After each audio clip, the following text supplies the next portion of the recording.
Hi everyone. In this video, I will show you how to fix automatic brightness increase for Instagram on Android.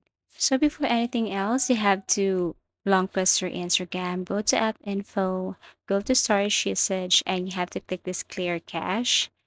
After you have done this, what you're going to do next is you have to go to your phone settings, or you can just simply swipe down and control the brightness here on your screen.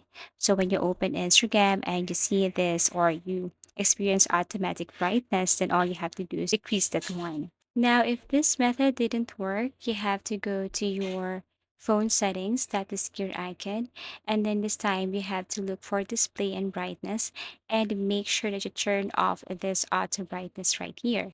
So if you have turned this one on, you have to turn this one off so it will not automatically adjust screen brightness, okay, based on ambient, especially when you open your Instagram application.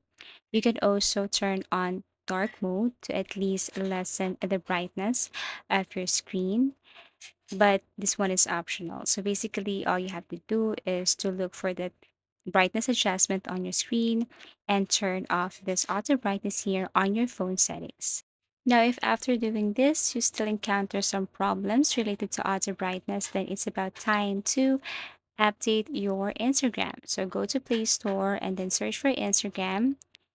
Now, if you see an update button, all you have to do is to tap this one. One of the reasons why you encounter problem or there are malfunctions with the application is because you're using the old version of Instagram application. So you need to update so that the feature also here in Instagram will be updated. So I do really hope that this video helped you. If it does, then please do like and subscribe. And if you want to create or if you want us to do some tutorials, please do comment down below. See you again in our next video tutorials.